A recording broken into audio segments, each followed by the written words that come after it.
أعوذ بالله من الشيطان الرجيم. بسم الله الرحمن الرحيم. سيقول السفهاء من الناس ما ولاهم عن قبلتهم التي كانوا عليها قل لله المشرق والمغرب يهدي من يشاء إلى صراط مستقيم. وكذلك جعلناكم أمة وسطا لتكونوا شهداء على الناس ويكون الرسول عليكم شهيدا. وما جعلنا القبلة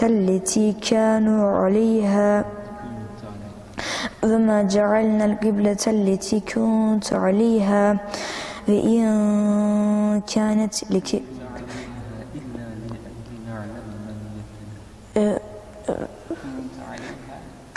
كنت عليها إلا لنعلم من يتبع الرسول ممن ينقلب على عقبيه وإن كانت لكبيرة إلا على الذين هدى الله وما كان الله ليضيع إيمانكم إن الله بالناس لرؤوف رحيم. قد نرى تقلب وجهك في السماء فلنولينك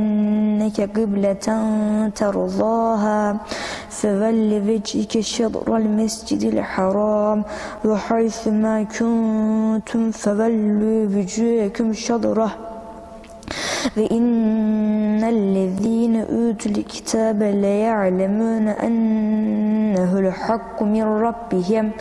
وما الله بغافل عما يعملون. ولئن أتيت الذي أوتوا الكتاب بكل آية ما تبعوا قبلتك وما أنت بتابع قبلتهم وما بعضهم بتابع قبلة بعض. ولئن اتبعت أهواءهم من بعد ما جاءك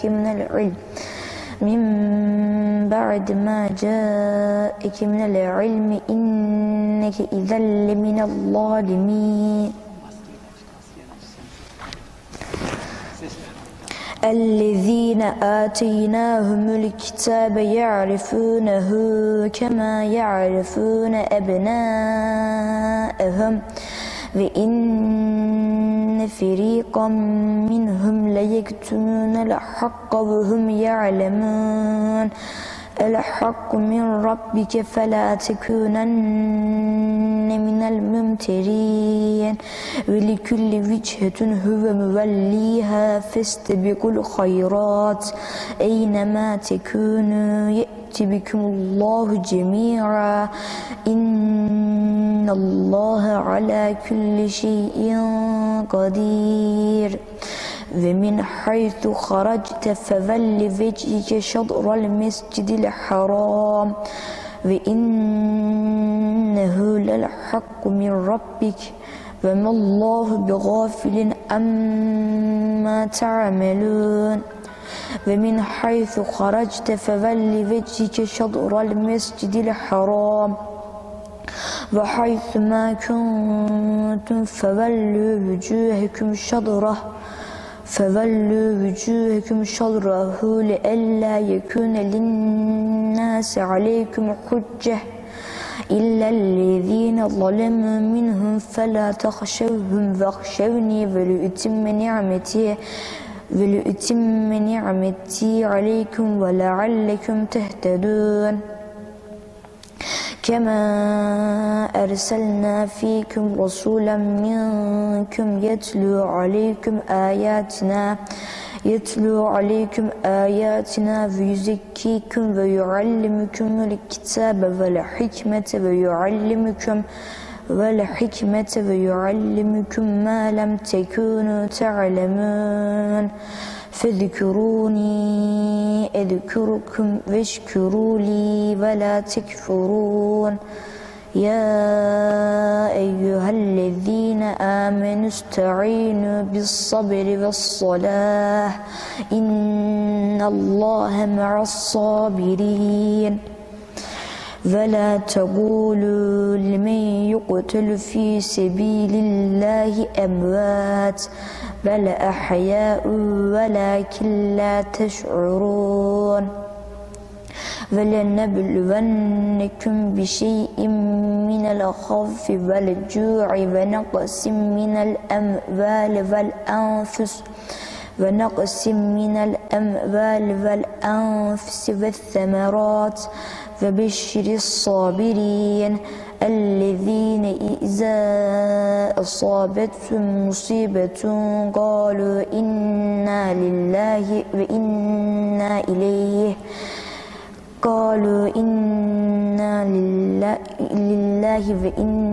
إليه راجعون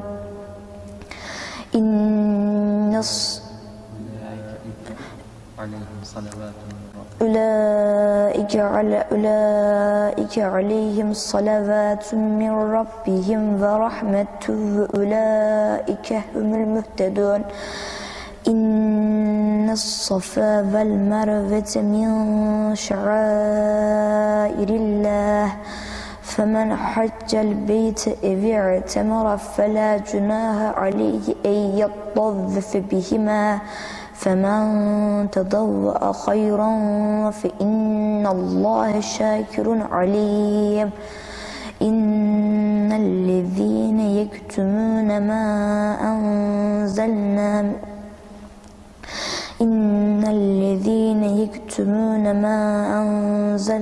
والهدى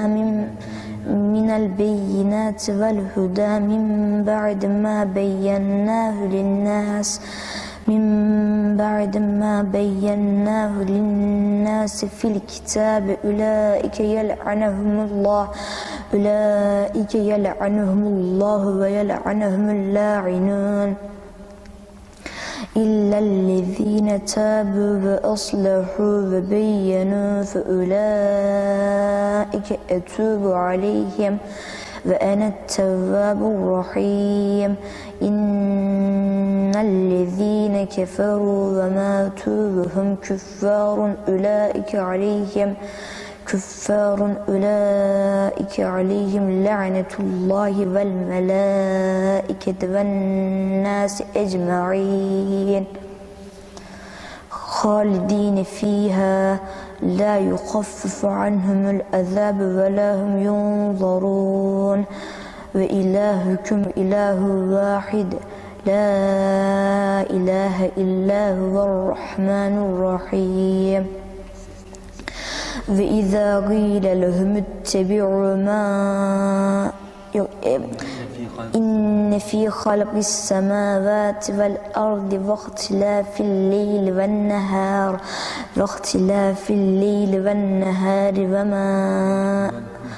والفلك التي تجري في البحر بما ينفع الناس وما أنزل الله من السماء ماء فأحيا به الأرض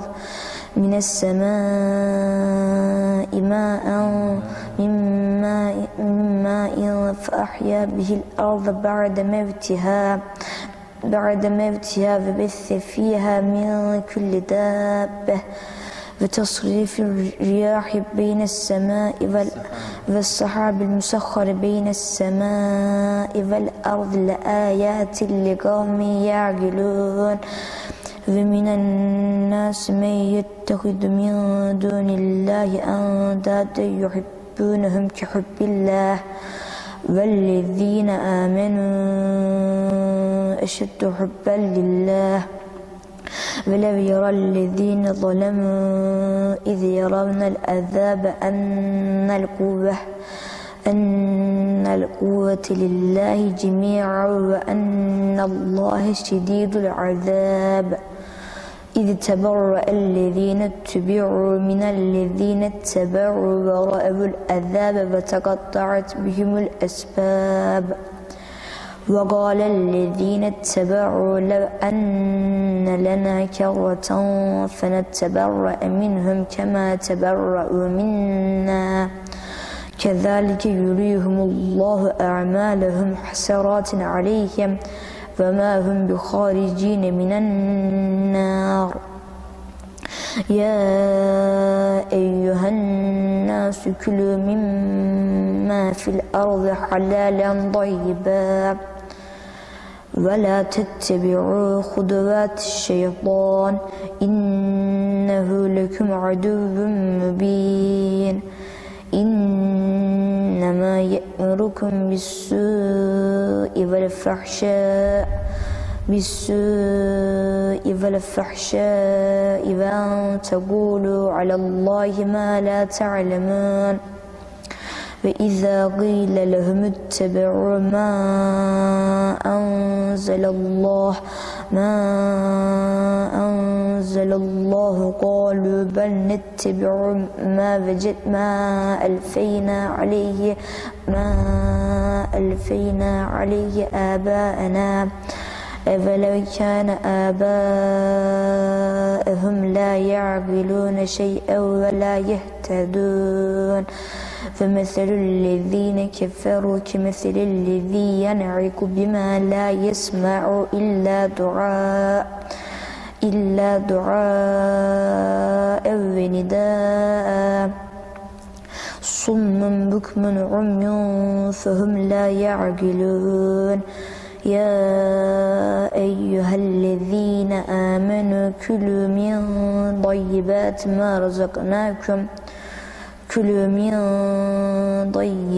ما رزقناكم واشكروا لله إن كنتم إياه تعبدون إنما حرم عليكم الميتة والدم ولحم الخنزير وما أهل به لغير الله فمن اضطر غير باغ ولا عاد فلا إثم عليه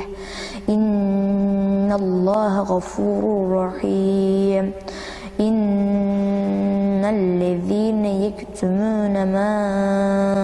أنزل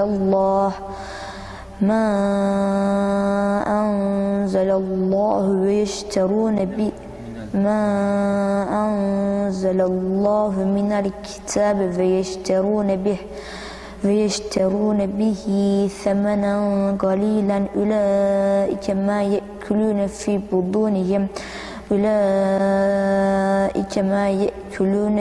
بطونهم إلا النار ولا يكلمهم الله يوم القيامة ولا يزكيهم أولئك الذين اشتروا الضلالة بالهدى والعذاب بالمغفرة فما أصبرهم على النار ذلك بأن الله نزل الكتاب بالحق وإن الذين اختلفوا في الكتاب لفي شقاق بعيد ليس البر أن تولوا وجوهكم قبل المشرق والمغرب ولكن البر من آمن بالله واليوم الآخر والملائكة والكتاب والنبيين وآتى المال على حبه ذوي القربى واليتامى والمساكين وابن السبيل والسائلين وفي الرقاب وأقام الصلاة وآتى الزكاة والموفون بعهدهم إذا عاهدوا والصابرين في البأساء والضراء وحين البأس أولئك الذين صدقوا وأولئك هم المتقون يا أيها الذين آمنوا كتب عليكم القصاص في القتلى الحر بالحر والعبد بالعبد والأنثى بالأنثى فمن عفي له من أخيه شيء فاتباع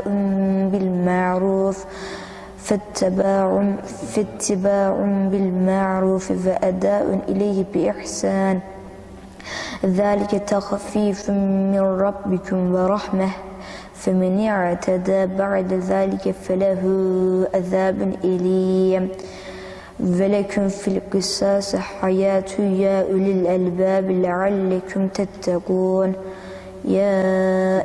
كتب عليكم إذا حضر أحدكم الموت إن ترك خيرا الوصية للوالدين والأقربين بالمعروف حقا على المتقين فمن بدله بعد ما سمعه فإنما إثمه على الذين يبدلونه إن الله سميع عليم فمن خاف من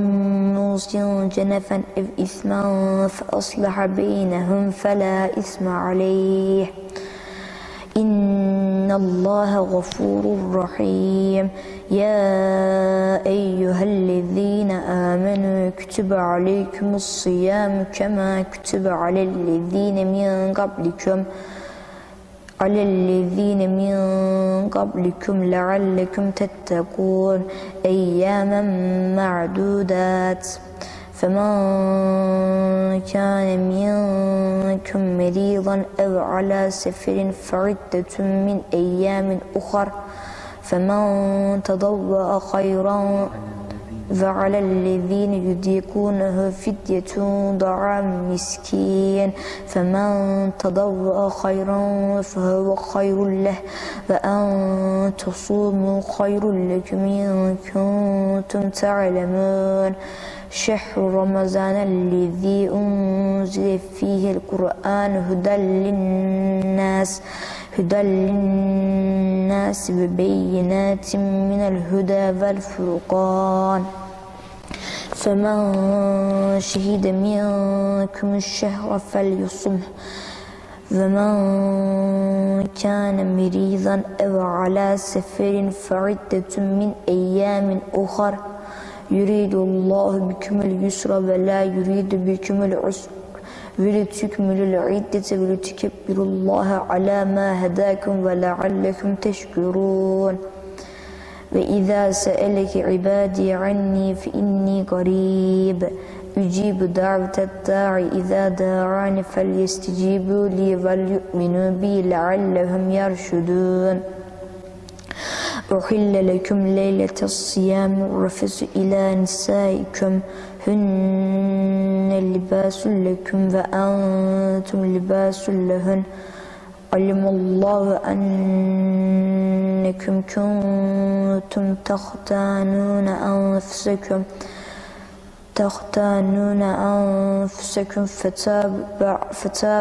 فتاب عليكم وعفى عنكم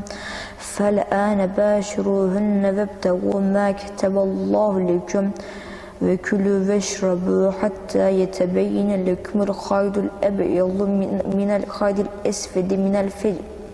ثم أتموا الصيام إلى الليل ولا تباشروهن وأنتم عاكفون في المساجد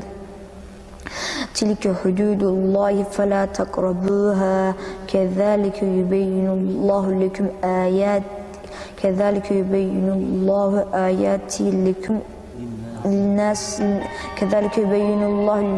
لكم آياته لعلكم تتقون ولا تأكلوا أموالكم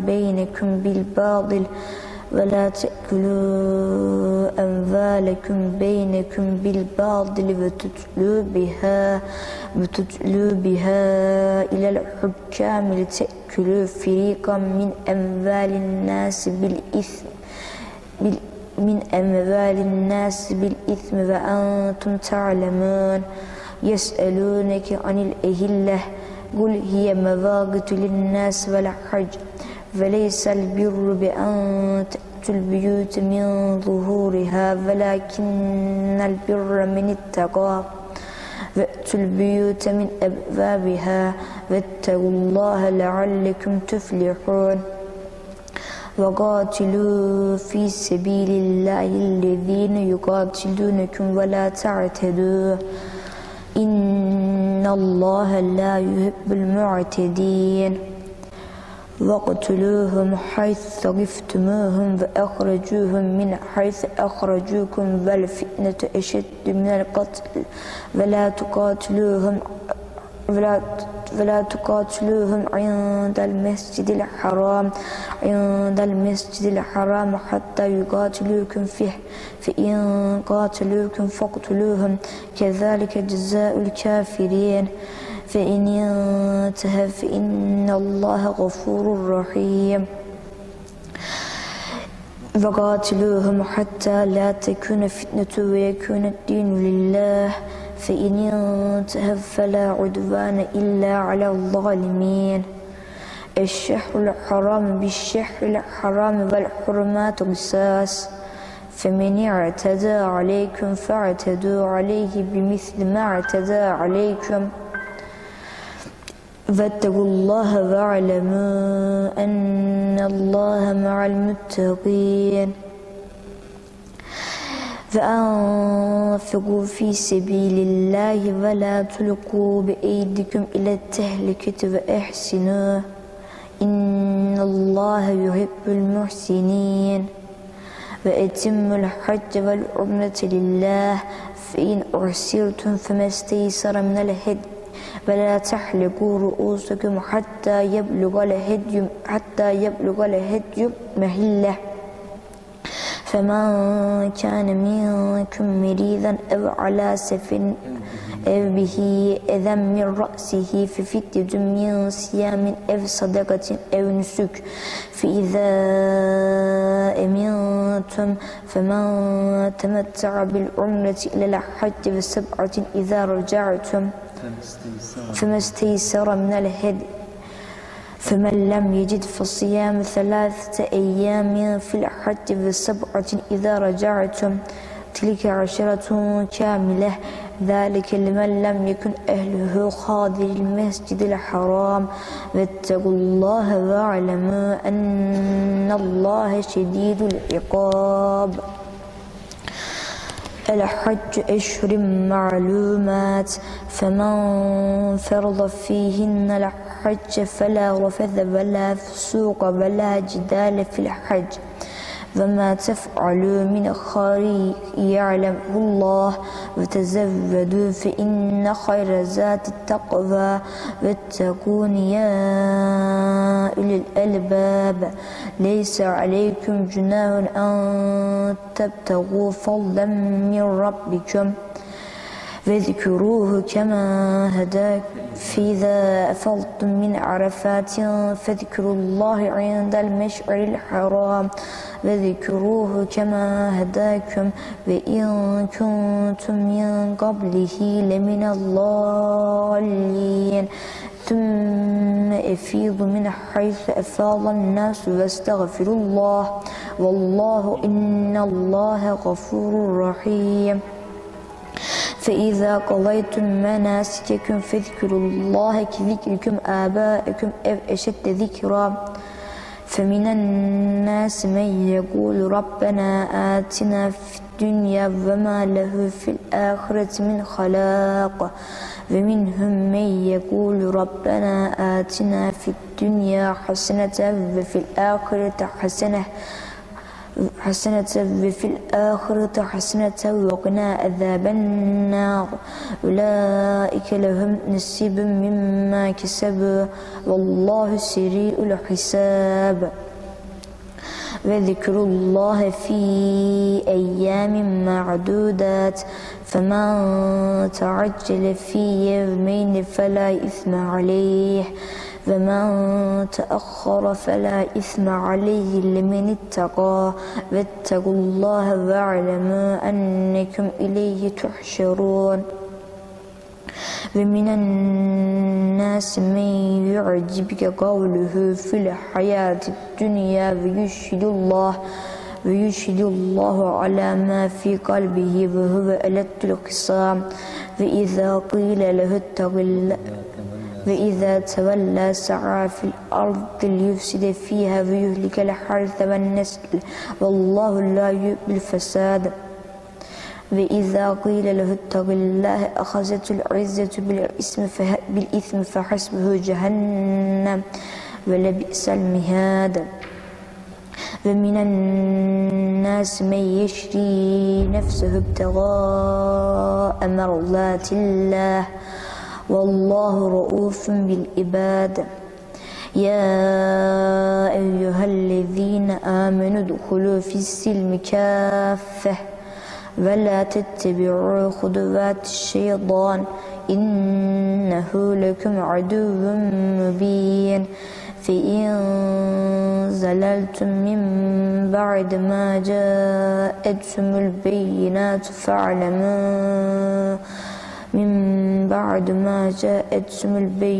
فاعلموا أن الله عزيز حكيم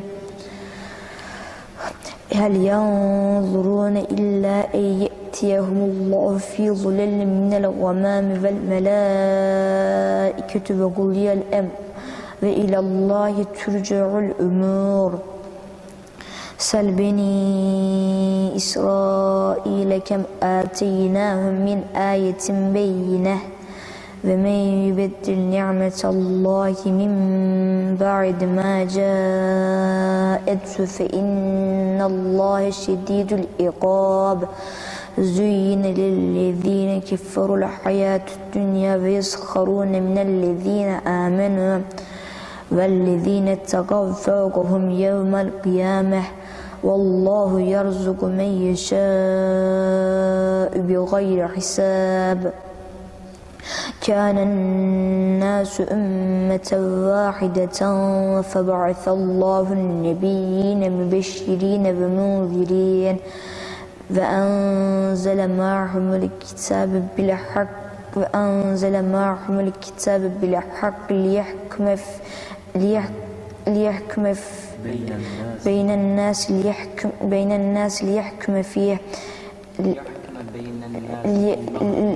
ليحكم بين الناس فيما اختلفوا فيه وما اختلف فيه إلا الذين أوتوه من بعد ما جاءتهم البينات بغيا بينهم والله يهدي من يشاء فهدى الله الذين آمنوا لما اختلفوا فيه من الحق بإذنه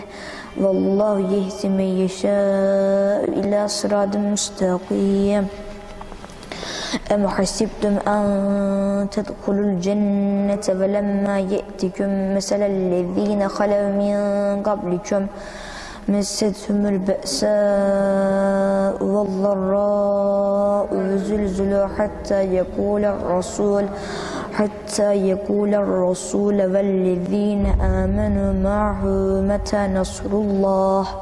ألا إن نصر الله قريب يسألونك ماذا ينفقون قل ما أنفقتم من خير فللوالدين والأقربين واليتامى والمساكين وابن السبيل وما تفعلوا من خير فإن الله به عليم لكم القتال وهو كره لكم وعسى أن تكرهوا شيئا وهو خير لكم وعسى أن تحبوا شيئا وهو شر لكم والله يعلم وأنتم لا تعلمون يسألونك عن الشهر الحرام قتال فيه قل قتال فيه كبير وصد عن سبيل الله وكفر به والمسجد الحرام وإخراج أهله منه أكبر عند الله والفتنة أكبر من القتل ولا يزالون يقاتلونكم حتى يردوكم عن دينكم إن استطاعوا ومن يرتد منكم عن دينه فيمت وهو كافر فأولئك حبطت أعمالهم في الدنيا والآخرة وأولئك أصحاب النار هم فيها خالدون إن الذين آمنوا والذين هاجروا وجاهدوا في سبيل الله أولئك يرجون رحمة الله والله غفور رحيم يسألونك عن الخمر والميسر قل فيهما إثم كبير ومنافع للناس وإثمهما أكبر من نفعهما ويسألونك ماذا ينفقون قل العفو كذلك يبين الله لكم آياته لعلكم تتفكرون في الدنيا والآخرة ويسألونك عن اليتامى قل إصلاح لهم خير وإن تخالطوهم فإخوانكم والله يعلم المفسد من المصلح ولو شاء الله لأعنتكم إن الله عزيز حكيم ولا تنكحوا المشركات حتى يؤمن ولأمة مؤمنة خير من مشركة ولو أعجبتكم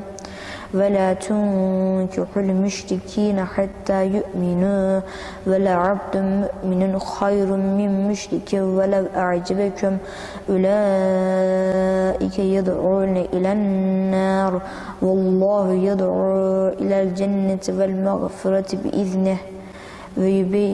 ويبين آياته للناس لعلهم يتذكرون ويسألونك عن المحيض قل هو أذى فاعتزلوا النساء في المحيض ولا تقربوهن حتى يطهرن فإذا تطهرن فأتوهن من حيث أمركم الله إن الله يحب التوابين ويحب المتطهرين نساؤكم حرث لكم فأتوا حرثكم أنى شئتم وقدموا لأنفسكم واتقوا الله واعلموا أنكم ملاقوه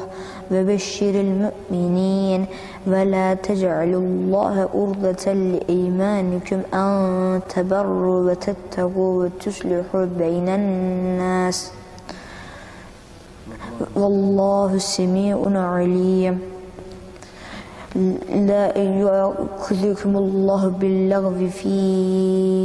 أيمانكم ولكن يؤاخذكم بما كسبت قلوبكم والله غفور حليم للذين يؤلون من نسائهم تربص 4 أشهر فإن فاءوا فإن الله غفور رحيم وإن عزموا الطلاق فإن الله سميع عليم والمطلقات يتربصن بأنفسهن 3 قروء ولا يحل لهن أن يكتمن ما خلق الله في أرحامهن إن كن يؤمن بالله واليوم الآخر وبعولتهن أحق بردهن في ذلك إن أرادوا إصلاحا ولهن مثل الذي عليهن بالمعروف وللرجال عليهن درجة والله عزيز حكيم الطلاق مرتان فإمساك بالمعروف وأداء إليه أو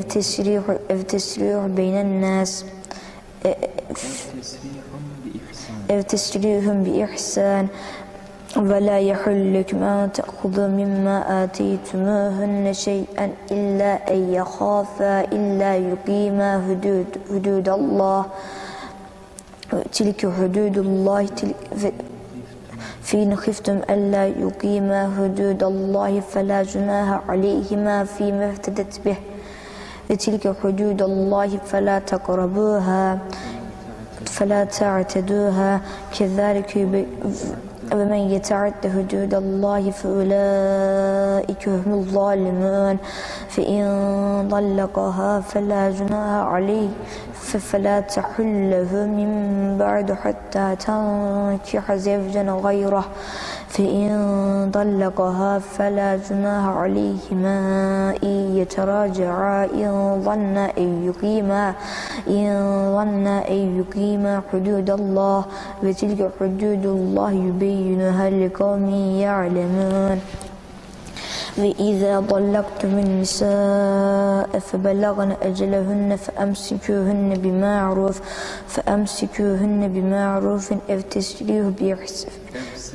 أو سرحوهن بمعروف ولا تمسكوهن ضرارا لتعتدوا ومن يفعل ذلك فقد ظلم نفسه ولا تتخذوا آيات الله هزوا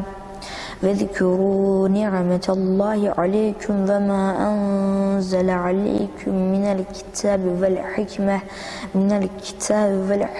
يعظكم به واتقوا الله واعلموا أن الله بكل شيء عليم وإذا طلقتم النساء فبلغن أجلهن فلا تعضلوهن أن ينكحن أزواجهن إذا تراضوا بينهم بالمعروف ذلك يوعظ به من كان منكم يؤمن بالله واليوم الآخر ذلكم أزكى لكم وأطهر والله يعلم وأنتم لا تعلمون والوالدات يرضعن أولادهن حولين كاملين لمن أراد أن يتم الرضاعة وعلى المولود له رزقهن وكسوتهن بالمعروف لا تكلف نفس إلا وسعها لا تضار والدة بولدها ولا مولود له بولده وعلى الوارث مثل ذلك فإن أراد فصالا عن تراض منهما وتشاور فلا جناح عليهما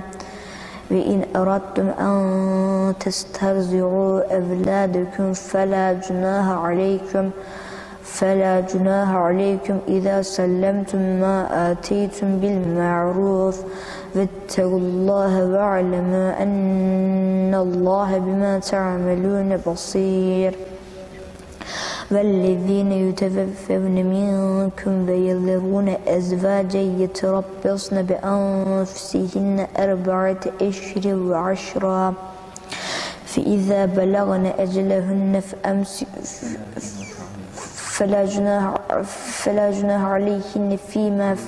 فلا جناح عليكم فيما فعلن في أنفسهن بالمعروف والله بما تعملون خبير ولا جناح عليكم فيما عرضتم به من خطبة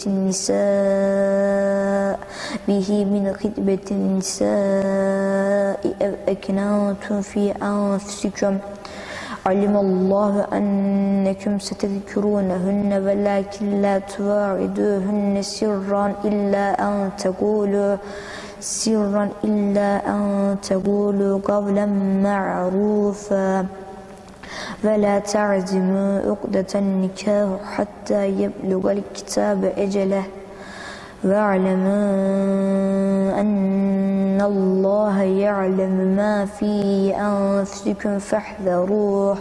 واعلموا أن الله غفور حليم لا جناح عليكم إن طلقتم النساء ما لم تمسوهن أو تفرضوا لهن فريضة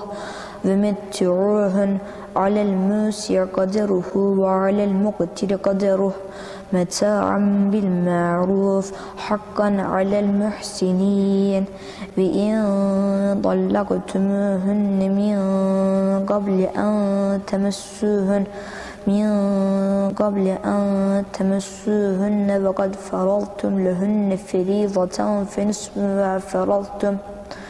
لهن فريضة فنصف ما فرضتم إلا أن يعفون أو يعفى الذي بيده عقدة النكاح وأن تعفوا أقرب للتقوى ولا تنسوا الفضل بينكم إن الله بما تعملون بصير حافظوا على الصلوات والصلاة الوسطى وقوموا لله قانتين فإن خفتم فرجالا أو ركبانا فإذا أمنتم فاذكروا الله كما علمكم ما لم تكونوا تعلمون والذين يتوفون منكم أزواجا ويذرون أزواجا وصية لأزواجهم متاعا إلى الحول غير إخراج فإن خرجن فلا جناح عليكم فيما فعلن في أنفسهن بالمعروف والله عزيز حكيم وللمطلقات متاع بالمعروف حقا على المتقين كذلك يبين الله لكم آياته لعلكم تعقلون ألم تر إلى الذين خرجوا من ديارهم وهم ألوف حضر الموت فقال لهم الله موتوا ثم أحياهم إن الله لذو فضل على الناس ولكن أكثر الناس لا يشكرون وقاتلوا في سبيل الله واعلموا أن الله سميع عليم من ذا الذي يقرض الله قرضا حسنا فيضاعفه له أضعافا كثيرة والله يقبض ويبسط وإليه ترجعون ألم تر إلى الملأ من بني إسرائيل من بعد موسى إذ قالوا لنبي لهم ابعث لنا ملكا نقاتل في سبيل الله قال هل عصيتم إن كتب عليكم القتال ألا تقاتلوا قالوا وما لنا ألا نقاتل في سبيل الله وقد أخرجنا من ديارنا وأبنائنا فلما كتب عليهم القتال تولوا إلا قليلا منهم والله عليم بالظالمين وقال لهم نبيهم إن الله قد بعث لكم طالوت ملكا قالوا أنى يكون له الملك علينا ونحن أحق بالملك منه ولم يؤت سعة من المال قال إن الله اصطفاه عليكم وزاده بسطة في العلم والجسم والله يؤتي ملكه من يشاء والله واسع عليم وقال لهم نبيهم إن آية ملكه أن يأتيكم التابوت فيه سكينة من ربكم